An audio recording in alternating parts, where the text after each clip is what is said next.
A very good morning, everyone. I hope you all are well. So, we were discussing chapter number 3 of history, that is, ruling the countryside. So, what we have studied earlier? We have studied earlier how the company becomes the divan and how East India Company collects revenue. And what we are going to study today? We will study today need to improve agriculture, permanent settlement, problems with the permanent settlement. Then after permanent settlement, a new system is devised, then Mahalwadi system and the Munro system. The need to improve agriculture. Why there's a need to improve agriculture? We have studied in the previous video also that now the Britishers, they want to improve the agriculture, as if the production will be more, the revenue will be more, and that will meet the growing expenses of the company. Most company officials began to feel that investment in land had to be encouraged and agriculture had to be improved. So many company officials, they start feeling that if we are investing in the land, we should encourage it and we should also try to improve the agriculture. So after 2 decades of debate, 1 decade is equal to the 10 years. That means 2 decades is equal to the 20 years. So after 20 years of the debate on the question, the company finally introduced the permanent settlement in 1793. And this permanent settlement was introduced by Charles Cornwallis. And what was this permanent settlement? This was an agreement between the company and the zamindars. So this permanent settlement, it is an agreement between the company and the zamindars. And what was this agreement? According to this, the peasants have to pay rent. That means they have to pay rent to the zamindars. Zamindars, they will collect the rent from the peasants, and after collecting the rent from the peasants, they will pay it directly to the company. And the amount of revenue was fixed permanently. Now there is no changes in the revenue. Now the revenue was fixed permanently. And why this was fixed permanently? Now the company ensured a regular flow of revenue. When the revenue was fixed, that means a regular income is coming in the company's coffers. That means coffers means where the money of the government is submitted, and at the same time encourage the zamindars to invest in improving the land. So what is the main motive of the company is that if we fix the revenue permanently, there will be a regular flow of the revenue, and at the same time the zamindars, they will be encouraged to improve the land. But there were some problems with the permanent settlement. Revenue fixed was so high that the zamindars found it difficult to pay. The revenue was so high that the zamindars, they were not able to pay. Actually, peasants, they have to pay. Why we are saying that zamindars found it difficult to pay? Because in the agreement, as we have studied, the permanent settlement was an agreement between the zamindars and the company. In that agreement, if any peasant refused or not able to pay his tax, that means on his behalf zamindars have to pay tax. That is why zamindars, they found it difficult to pay, and that was the result that numerous zamindars, they were sold off.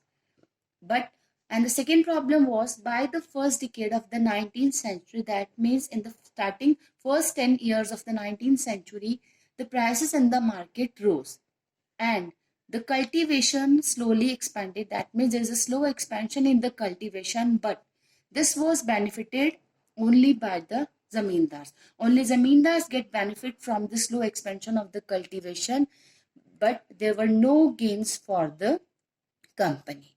So company was not benefited. The third problem was the zamindars did not have an interest in improving the land. Third thing was that zamindars, they were not interested in improving the land. They were just interested in collecting the rent.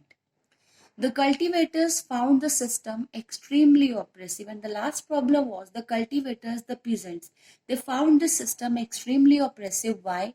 Because high rent was there, as in the tax, the commission of zamindars were there. the problem of money lenders were there. If they buy money from the money lenders, they'll charge high interest, and even their rights on land was insecure. So this was the problems with permanent settlement. So after seeing this problem, a new system is devised, and that was new system was by the early 19th century. Company officials were convinced that the system of revenue had to be changed again. So now they thought we have to change again the system as the permanent settlement was not successful. How could revenues be fixed permanently at a time when the company needed more money to meet its expenses of administration and trade? Some officers were saying that we cannot fix the revenue. We cannot fix because the demand of company is more, the expenses of company is more. See, we want the more revenue for meeting the growing expenses or the growing demand of the company. So in the northwestern provinces of the Bengal Presidency, an Englishman called Holt Mackenzie, you can see the picture, this is a picture of Mackenzie. He devised the new system, and that was Mahalwadi system. And what was this Mahalwadi system?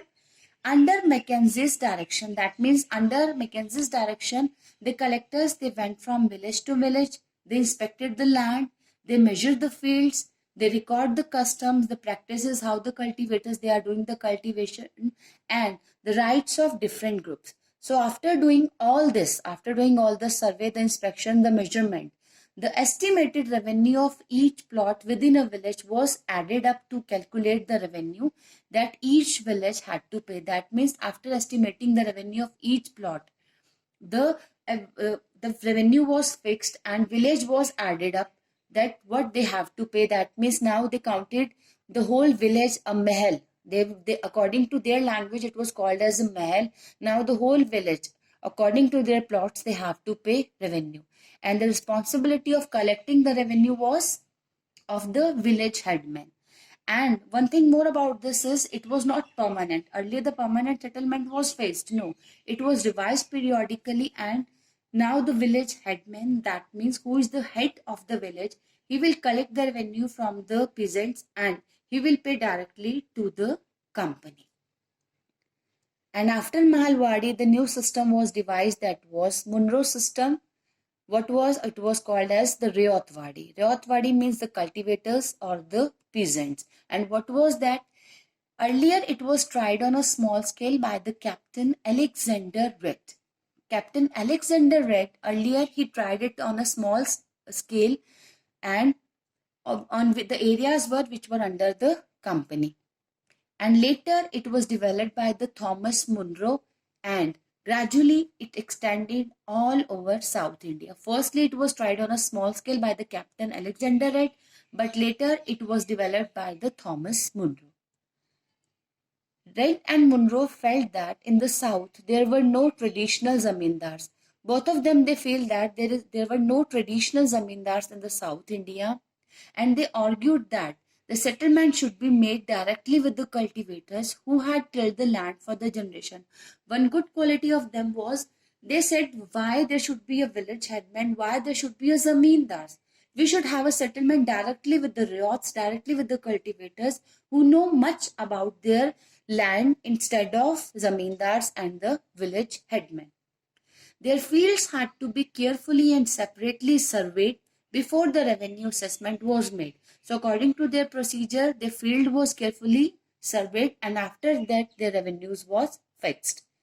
Munro thought that the British should act as a paternal father. Munro, he also felt that we should act as a paternal father. Why paternal father figures? That means we should protect the ryots.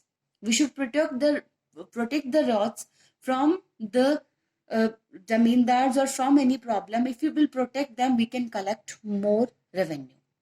So we study again about the three settlement, a comparative study. The region was of permanent. Rayotwadi and Mahalwadi was permanent, was practiced on Bengal, Bihar and Odisha. Rayotwadi was in the South India and Mahalwadi was in Northwest India. And tax collected by that means in permanent settlement, tax was collected by the zamindars. In Rayotwadi, the company directly, there was a link between the company and the ryots, and in Mahalwadi, village headmen was the mediator.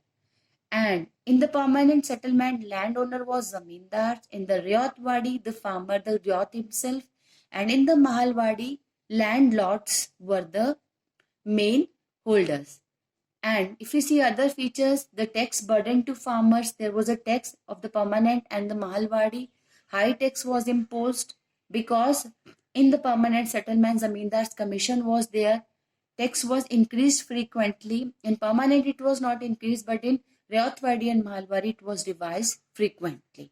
So, we have studied about the three settlements, that is permanent settlement, Mahalwadi settlement, and the Ryotwadi. We'll study more in the next video.